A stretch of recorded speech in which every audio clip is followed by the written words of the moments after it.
Boa noite a todos. Muito bom. Então, lembrando os últimos capítulos trágicos, românticos, a paixão que teve o Amnon teve pela sua irmã Tamar, violentou ela. Agora o irmão foi lá vingar o sangue. Então, Avshalom matou o Amnon. Então, vamos agora a gente continua a história. Davi tinha várias esposas e vários filhos. Infelizmente, ele vai pagar em vida de várias formas aquilo que ele acabou cometendo com a Batsheva, que mandou o marido para a guerra, se casou com a Batsheva e, e fez chuvá, já se arrependeu, mas Hashem falou que ele ia espiar por isso em vida. Então ele já passou, primeiro ele perdeu um filho, o próprio filho da Batsheva morreu. Depois teve a história que a filha dele foi violentada pelo irmão e agora um filho dele foi assassinado pelo próprio irmão. São três tragédias dentro da família, você pode imaginar. Então Avshalom, que era aquele assassino, ele sabia que agora ele estava em perigo. Ele estava em perigo porque se ele matou o irmão, possivelmente o pai dele, que era o rei, poderia executar ele. Se o pai dele poupasse ele, ficaria mal. Como que você vai poupar? Só porque é teu filho? Então, o Avshalom, ele escapa. E ele vai por uma cidade, por um país, aliás. Ele faz um erro grave, ele sai de Israel. A gente viu essa história em Shavuot, que o Elimelech, ele saiu de Israel, a história de Ruth. Então ele foge de Israel, porque ele queria estar tranquilo. Quem mais poderia matar ele? Os outros parentes. Os outros parentes têm até a permissão de ser Goel Adam, vingadores do sangue, pela Torá. Se alguém comete um crime, tem situações, tem detalhes, mas eventualmente os parentes próximos podem vingar o sangue. Então ele vingou o sangue do irmão, agora os outros vão vingar o sangue dele, aí fica complicado. Mas ele agora queria limpar a pele dele. Lembrando que ele não era uma pessoa boa. Não é que ele foi lá e matou o irmão porque ele realmente se importava com Deus, com a Torá, etc. Se fosse o caso, ele traria esse caso para o tribunal julgar. Ele sozinho fez a justiça com as próprias mãos. E a gente vai ver que ele realmente, ou o próprio pai, poderia agir. Então, e ainda ele agiu de uma forma extremamente traiçoeira. Ele guardou aquilo no coração por muitos anos até ele achar a oportunidade. Então, ele agora, covarde, ele foge para Geshur. O que tinha em Geshur? O avô dele, que não era judeu. Lembra que ele era filho de uma mulher, tem opiniões diferentes, mas eles eram filhos de uma mulher de guerra. Essa mulher era filha desse Talmai Hamed, esse rei Talmai. E aí o Davi fica preocupado que ele poderia acabar se assimilando. Ele está preocupado com o filho, está preocupado com o que vai acontecer com o filho, na questão espiritual e até na questão física. E Davi da Melach, ele fica num impasse muito grande. Porque se ele trouxer o filho dele de volta, está correndo perigo de vida. O tribunal não poderia fazer nada com ele. Porque para o tribunal poder executar alguém, tinha que ter testemunhas e advertência, coisa que não foi desse jeito. Ele, como rei, tinha o direito, talvez até o dever, de executar o assassino. Não como as leis normais do tribunal, mas como rei, ele pode executar alguém. Agora, o que ele vai fazer ao próprio filho dele? Ele não quer. Por outro lado, se ele não fizer isso, fica chato, fica feio. Outras pessoas vão aprender e talvez fazer igual. O que você faz? Fica feio dos dois jeitos, na verdade. Fica feio dos dois jeitos. Ele estava no impasse. Estava no impasse. Então, o filho dele acabou ficando distante do pai por 3 anos. E aí, o Davi da Melech, ele tinha o Yoav, que a gente conhece, que ele era o guerreiro. Mas o Yoav, além de ser guerreiro, é um estrategista muito grande. Acho que provavelmente essa era a grande sabedoria dele. E ele, então, ele entendeu o que estava acontecendo com o rei Davi. O rei Davi não contou isso para ninguém, mas ele entendeu o impasse em que ele estava. E ele, então, fez um plano para poder ajudar o rei Davi a sair desse conflito. E olha que gênio o que ele fez. Ele vai fazer agora uma encenação. Ele vai até uma mulher que morava longe. Ele vira para ela e fala: Eu preciso que você faça uma encenação para o rei Davi. Você vai se apresentar como uma viúva. Então você vai se tirar teus sapatos de couro, vai colocar uma roupa mais simples. E eu quero que você faça o que eu vou te treinar agora. Vamos lá, vamos treinar e eu vou te falar. Ela faz o treinamento e ela chega até o rei. E ela fala, David Amelech, vamos só lembrar que David Amelech é uma pessoa extremamente piedosa, ele tinha tempo para todo mundo, ele dedicava o tempo para as pessoas, especialmente aqui uma viúva. Os versículos, aqui a gente vai contar uma história rápida, mas tem muitos versículos sobre essa historinha que ela vai contar. É só uma parábola que ela vai contar, só uma invenção. Mas imagina o David Amelech ter que ficar escutando essa mulher. Quanto tempo você tem? Quando alguém te pergunta como vai, você pergunta como vai, você quer saber mesmo? Não, não, não, é só por educação. Não, não, não quero saber, não estou com tempo, eu só queria. É. Então, mas ele realmente estava com tempo para ouvir a mulher. Além do mais, tem uma mitzvah que Hashem ele é mais sensível com a tefilá, com a reza de uma viúva oprimida, etc. É, então ela vira e fala: Rei, me ajuda. O que foi? O que aconteceu? Aconteceu uma coisa terrível na minha família. Eu não sei Ele como não resolver. sabia, não, Hã?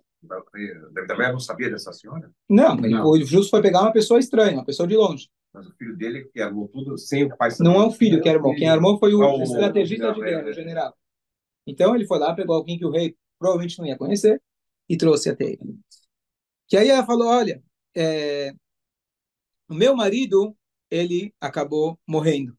E ela começou a chorar. E matou seu irmão. Ah, quase, quase. Vamos lá. Eu tenho 2 filhos. Infelizmente, eles tiveram uma briga terrível. Os 2 filhos tiveram uma briga terrível. Quando eles estavam juntos, sem alguém advertir eles, sem alguém impedir eles, ele foi lá e matou o outro. É um cenário parecido que aconteceu, porque o outro matou de uma maneira que não tinha advertência do tribunal. Mas ela fez a encenação como se deve. Agora, a minha família inteira está com raiva. E estão querendo matar o sobrevivente. Ai de mim. Olha aqui, olha, perder mais um filho. O que eu posso fazer? Será que ele merece morrer? O que você acha, rei Davi? Se acalma, minha senhora. Vai para casa, fica tranquila. Eu vou ver o que eu posso fazer. Não, não, não. Vou ver o que posso fazer, não me resolve. Preciso tacos. O tempo agora, o tempo agora é precioso. Eu vou lá saber o que vai acontecer. Hã? Vai, na hora. Tem que ser na hora. Meus filhos, o meu filho está correndo risco. Pode ser que algum familiar agora está indo lá, vai pegar ele. Olha, eu acredito que você esteja falando a verdade. Ele fala para ela. Se alguém ameaçar teu filho, manda ele para mim. Não, não, eu não posso correr o risco de alguém ameaçar. Até ameaçar já foi. Até eu vir até aqui já foi. E aí ela começa a chorar, a implorar. Hashem é misericordioso. E Davi ficou numa situação complicada. Por um lado, sentindo pena da mulher. Por outro lado, você não pode isentar alguém por um assassinato só porque a mãe está com pena do filho. Infelizmente, você tem que pagar por aquilo que você fez. E aí ela começa a insistir de um jeito ou de outro. E lembra que o grande ator de tudo isso, o articulador de tudo isso, foi o Yoav. Ele era um estrategista. Então ele ensinou para ela todos os argumentos que ele sabia que o Davi da Mela, os pontos fracos, vamos chamar assim. Ele sabia por onde pegar ele. Até que ela conseguiu tirar dele. Eu juro por Deus que seu filho vai estar seguro. Eu pessoalmente garanto isso. Ninguém pode tocar nele. Bom, agora deixa eu contar a minha história de verdade. Aí ela abre o jogo com ele. Olha, eu não tenho filho, não tem nada dessa história, tá tudo bem, Baruch Hashem. O que eu queria falar é o seguinte: o que aconteceu é com você. Eu vim aqui para te ajudar. Você acabou de fazer um juramento. Faz favor, eu quero que você aplique para o seu próprio filho. Não sei se é válido. Por que não? Foi uma mentira. Não, ele não sabia. O julgamento tem que ser igual. Não, mas não tinha Sim, mas ele não sabia. Não, ele não sabia. Ela colocou uma situação para ele. E, na realidade, igual você falar para se um juiz vai julgar, ele tem a lei. A lei dele é igual para todos os homens. Tem jurisprudência. Não, mas é igual. Então, mano, tem. Agora, aqui não estamos lidando com a lei. Conforme a lei, ele ia ser absolvido. Ele interpreta do jeito. Não, conforme a lei, ele é absolvido. Conforme a lei do tribunal. A lei do rei depende dele. Sim, ele pode não interpretar a lei como ele quer. A lei permite ele fazer a lei. Sim, mas ela colocou uma situação. Foi a mesma dele. Que foi a mesma dele. Não falou que era. Então, enquanto... Não, mas escuta, tudo bem. Se fosse o tribunal, se fosse o tribunal de Israel, você vai lá, a lei é igual para todo mundo. Ou você vai dizer, não, não é o mesmo caso. Um é teórico, outro é prático. Um é teu parente, outro não é. Perfeito. O que ele queria, na verdade, o Yoav, com isso, era tirar o medo do Davi. Ele estava com medo de fazer para ele ficar mais leve. Tirar o veredito dele. Tirar o veredito dele. Ele mesmo estava em dúvida, ele não sabia o que... Exatamente. Então, o que ele fez? Ele despersonificou, igual que o profeta Natan tinha feito com ele. Contou uma historinha. Quando não está falando de você, é muito mais fácil de você. Eu posso falar, sou o melhor educador dos filhos dos outros. Coisa mais fácil. Não é meu, é fácil. Então, quando é do outro, é mais fácil de você olhar de fora. Não é meu. Não, mas esse exatamente. Mas você consegue, com a mente fria, imparcial, objetiva, dar um veredito sem o coração. Foi o que ele fez. Foi com o coração, mas foi com o coração que ele conseguiu ter compaixão por outro. E aqui eu acho que cabe uma lição muito boa. A gente é muito bom, às vezes, de ter pena do outro, de julgar o outro favoravelmente. E a gente sempre fala isso na Torá, tem que julgar Ve'avta l'reacha kamocha. Ama o próximo como A ti mesmo. a ti mesmo. Se você se odeia, vai ser complicado. Então, o que ela fez? Ela, na verdade, fez a projeção na linguagem psicológica. O que ela fez? Ela projetou a ideia numa outra pessoa. Ele falou, por que isso se aplica no outro, não se aplica a você? Por que o filho do outro, o filho da viúva, você tem pena, e você? Com a gente, às vezes, a gente é muito severo. A gente tem que ser exigente com nós mesmos, mas dentro de um limite. A gente também tem que conseguir olhar com compaixão para nós mesmos. Isso foi o que ela fez, a lição que ela deu para o rei Davi. Gênio. Freud não tinha nascido ainda. Isso é autocompaixão. Sim, mas não é autocompaixão, não é pena de você mesmo, não era isso. Não era pena, ai, coitado de mim, não é isso. Ela conseguiu despertar a pena dele, agora ele não ia ter jeito, agora ele não ia ter. O que eu vou falar agora? Ah, é diferente? E ela realmente conseguiu. Ele vira e fala, peraí, me conta uma coisa, quem foi que fez isso? Não foi o Yoav? Eu tô cheirando que foi alguém. Ela falou, foi ele mesmo, tá certo, você acertou, você matou. Mas depois que ele entendeu, ele falou, não, essa mulher não faria isso aí sozinha. Ela está agindo por alguém. Então, ficou muito claro, ele era inteligente o suficiente agora para deduzir. Vamos ver se o filho queria perdão. Não exatamente, não exatamente, não exatamente. Então, o Yoav resolveu o problema do pai, não do filho. O filho vai ser complicado. Mas ele realmente matou a charada, ele entendeu que foi o Yoav, mas ele caiu e foi suficiente. E realmente o Yoav conseguiu tirar o peso dele conseguir trazer o filho dele de volta e poder falar, olha, não é porque eu julguei de maneira benevolente porque é meu filho. Assim eu julguei de forma objetiva. A Hashem deu força para isso, o Yoav deu força para isso, vai ver que era para aquele filho que morreu, era para ele morrer de qualquer jeito, tá perdoado, vamos lá.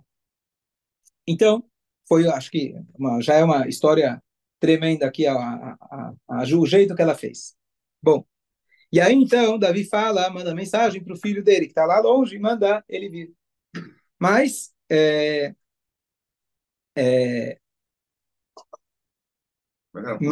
o juramento que ele deu no outro caso serve para o filho dele? Ele serviu para ele pegar a mensagem. O filho do outro era teórico. Não sei nem se ela tinha filho. Ele deu o juramento para o filho dele agora, não? Ele aceitou, pelo menos. Aceitou trazer o filho de volta. Eu quero que a gente saiba. Não fez um juramento que não ia matar. Não, mas o fato que ele chamou ele de volta... Porque o que acontece? Ele não queria matar o filho. O problema é que ele não queria trazer ele de volta. O que o Yoav queria falar, traz ele de volta e fica tranquilo. Então, ele conseguiu o que ele queria. E aí,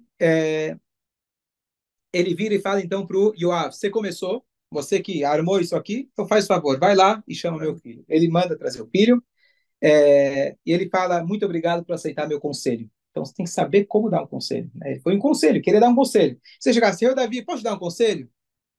Ah, fala aí. Esquece, não quero ouvir. Então, foi o conselho dele. E aí ele fala, traga Avshalom de volta. E quando ele diz traz Avshalom de volta, ele não quis só dizer apenas na questão geográfica. Traz ele de volta para quê?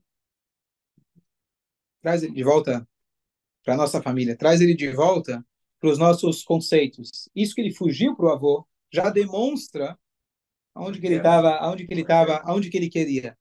Onde que ele se sente seguro, onde ele se sente confortável. Está escrito que Yaakov Avinu, ele teve o filho dele, o Reuven, mais velho. Assim que a Rachel faleceu, Alanzito vai para trás para o Vou poder ver. Assim que a esposa dele faleceu, Reuven, ele entrou, ele na verdade pegou a cama da outra, colocou na tenda da mãe. Tem opiniões, com a Torá descreve como pessoas que ele teve um relacionamento com a própria matriarca, etc. Mas ele fez um pecado lá na vida pessoal do pai dele. O pai nunca falou nada para ele, a vida inteira.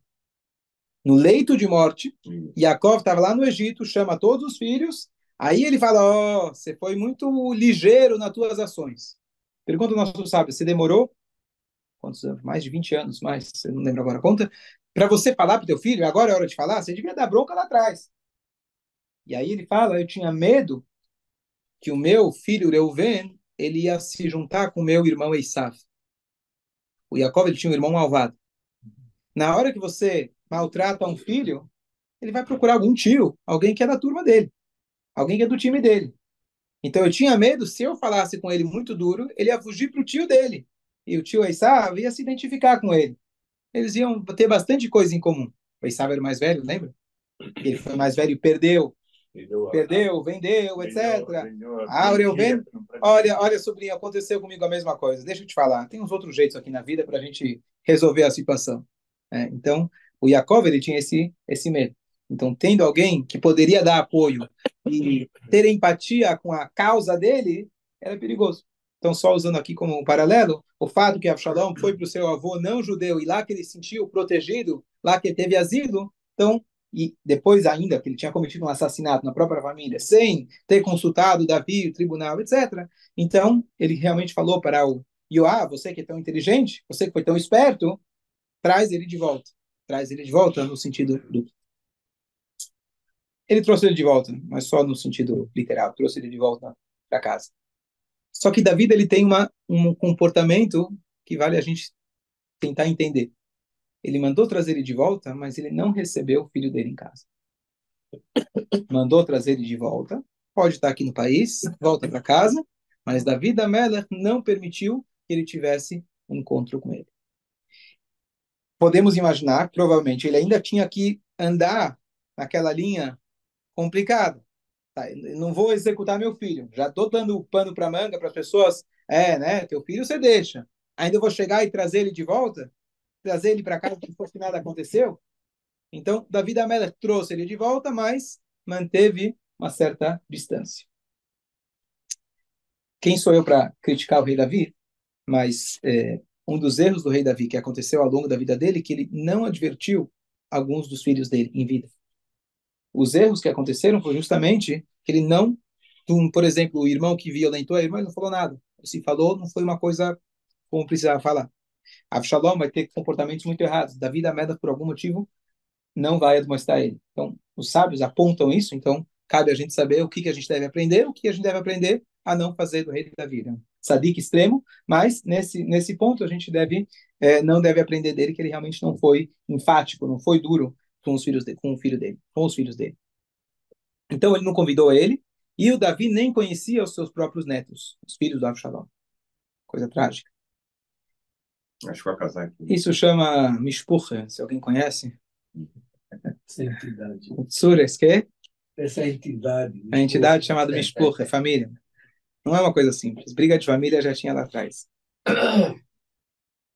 Uma coisa curiosa, esse Avshalom, que é esse filho rebelde, ele era um nazir. O que é um nazir? Então, nazir é quando uma pessoa fala, ele decide que ele vai ser uma pessoa mais sagrada. Então, ele vai deixar seus cabelos crescer, não vai ao cemitério, não toma vinho, nem derivados da uva. Esse Avshalom, o Davi, antes, quando ele nasceu, ele falou, ele vai ser um nazir. O Davi já decidiu por ele. É um nazir para sempre. Você pode decidir até o bar mitzvah dele. Mas ele, quando fez bar mitzvah, ele reafirmou esse voto e se tornou um nazir para sempre. Qual que é a regra do nazir para sempre? Uma vez por mês ele pode, ele pode retocar o cabelo dele. Então não é igual quem lembra do Shimshon, que não podia cortar o cabelo dele, que era uma situação diferente. Ele podia cortar, só conferir, a cada tanto ele poderia, não lembro qual que é o tempo, a cada tanto que ele poderia cortar o seu cabelo. Hã? Não, mas ele era um nazir para sempre, então só para você ver, daqui a pouco eu confiro. Carne também. Hã? Carne também não podia. Carne podia. Não, carne não tem problema. É vinho. Agora, o intuito do Nazir é ele deixar os cabelos crescer para ele não estar muito aí com a vaidade. Só que o Avshalom tinha cabelos lindos, cachos maravilhosos.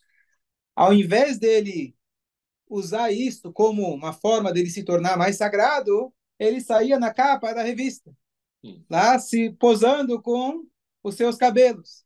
Quando ele cortava o cabelo, ele fazia todo um ritual. Cortava, pesava, olha, se quem quer comprar, fica de souvenir. Né? Ele fazia todo um negócio. Então, aqui também já tem mais uma lição. Não adianta só ser o Nazir, não adianta só você ser religioso, como eu falo. Você tem que ser sagrado também. É uma frase muito bonita. É, alguém chegou e falou para alguém, tinha um Rebbe, um homem muito sagrado, e ele aproximava muito uma pessoa que não tinha uma aparência religiosa, digamos assim. Chegou um dos alunos dele, barbudo, e falou: Rebbe, esse cara nem barba tem, você fica dando para ele. Ele falou: olha, lá em cima, quando ele chegar lá em cima, vamos perguntar para ele: cadê? Onde estava a tua barba? Eu estou preocupado com você. Quando vão ver tua barba lá em cima, vão falar: onde estava o Hassid? Então, tem muitas barbas sem rabinos, muitos rabinos sem barbas. Então, é importante ter barba, é importante a prática, e não vamos tirar o mérito de cada mitzvah que a Hashem dá para gente. Mas, junto com isso, você tem que usar a barba de uma maneira de crescimento. Você não pode pegar o cabelo, que é uma maneira de você estar mais afastado da beleza, e usar o cabelo para você se... Foi o que ele vai descer. Foi exatamente o que isso... Para ser selecionado para a profissão de chorrete, Sim. eles procuram pessoas que não são vaidosas. Sim, sim, sim. São, faz parte. tipo... Não, a palavra não é vaidosa, irá chamar, tem morador. A vaidade é como uma consequência. A pessoa está muito vaidosa, pode ser que ele é vaidosa com aspecto físico ou vaidosa de outras formas. Então, e aí, como estamos de horário? Aqui? Estamos aí? Estamos tranquilos? Ok, então vamos lá. Tem 2 horas no mínimo. Avshalom, agora Avshalom. Aguenta mais 2 horas? O duro é ter o nariz do lado. Só isso que eu estou passando aqui. Olha só, esse Avshalom não era aqueles caras, fruto que se cheira, como se fala? Flor que se cheira. E ele, então, queria forçar um encontro com o pai. O pai não queria receber ele, e o pai tinha seus motivos políticos, familiares, pessoais, mas não queria encontrar ele. E ele tentava, tinha guardas na porta. Ele não conseguia. Eu falei, quem sou eu para julgar o rei Davi? Mas esse era o fato. Avshalom, ele queria encontrar o pai dele. Eu acredito que não era só uma questão de saudades do pai, porque se o pai não queria ver ele, provavelmente também não estava querendo muito ver o pai. Era mais uma questão de reafirmação. Se meu pai me receber, todo mundo vai saber que meu pai me aceitou. Se meu pai me aceitou, agora eu tô com a minha ficha limpa perante todo mundo. Então ele queria mais, não está escrito, mas eu presumo que essa seja a ideia dele. Não era por saudades ou amor. Ele queria essa aprovação do pai. Perdão. Perdão. Ele não estava preocupado com perdão. Infelizmente, não. Não estava preocupado. Em nenhum momento ele vai pedir perdão. Ou vai se confessar perante o pai. Ele, então, vai até o homem que conseguiria, que com certeza, com a sabedoria, iria conseguir a audiência. Quem seria? Yoav. E ele tenta com Yoav, e passou-se os 3 anos e ele não conseguiu. Então ele decidiu, se não vai de um jeito, vai de outro. Se não vai pelo amor, vai pela força. Ele foi lá e queimou todos os campos do Yoav. Puxa, do Yoav. Lembra que ele era o general de guerra, né? Precisa ter muita coragem. Tá certo que você é filho do rei, mas ele tinha também muita coragem. E ele chegou, maluco, você acabou com a minha parnassá, você acabou com tudo de uma vez? Ele falou, você não deixou eu ver meu pai? E é isso aí que acontece.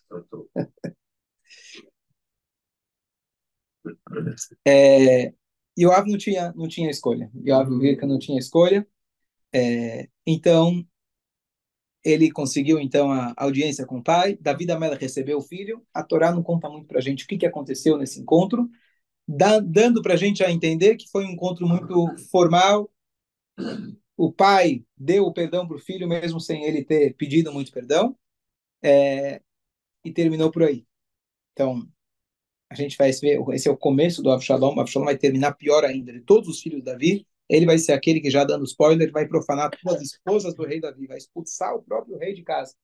Então, não para julgar o rei Davi, que ele é o rei Davi, ele é um tzadik, mas o que poderia ser feito, usando agora a ideia de a gente contar uma história e a gente tentar aplicar para o nosso dia a dia. O que poderia ter sido feito? Deus nos livre, um filho cometeu do crime mais grave, no caso foi matar seu próprio irmão, Deus nos livre. O que poderia ter sido feito? O que Davi da Meda errou? O que uma situação, não igual, esperamos que nunca tenha uma coisa parecida, mas o que poderia ter sido feito?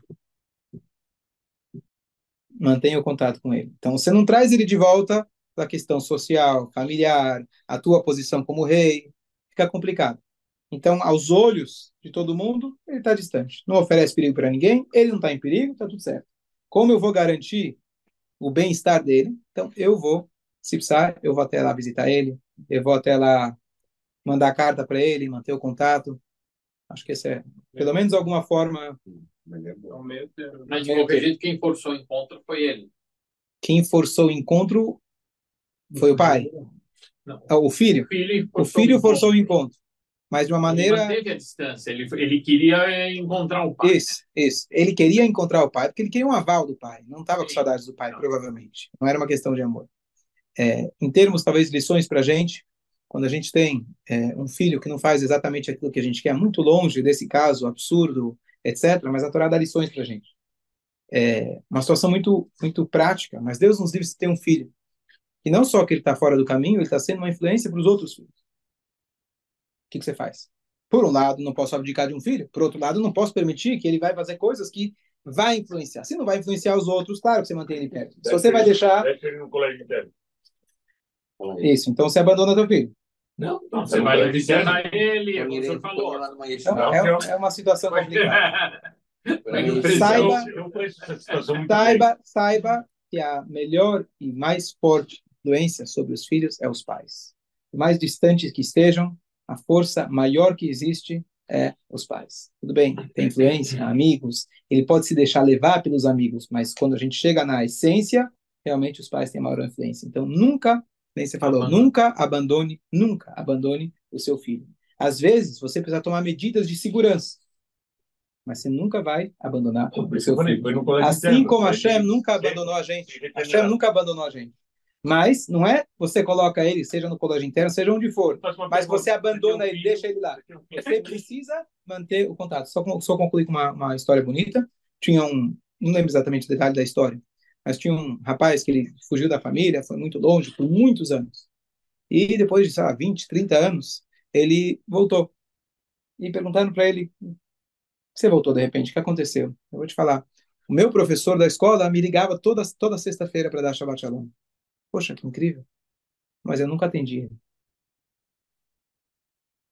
Mas toda semana ele me ligava, ele nunca desistiu de mim. Errado. O cara falando, eu nunca atendi, mas o professor nunca desistiu de mim. O que o menino fez não importa, o que ele está dizendo. O professor, apesar que o cara não atendia, toda semana ele ligava. Por, sei lá, 10 anos, 20 anos. Isso significa alguém que realmente acredita no potencial do ser humano. Se você tem um filho com dependência química, você não interna e não Isso não sim, vai. saúde, Então, melhorar. cada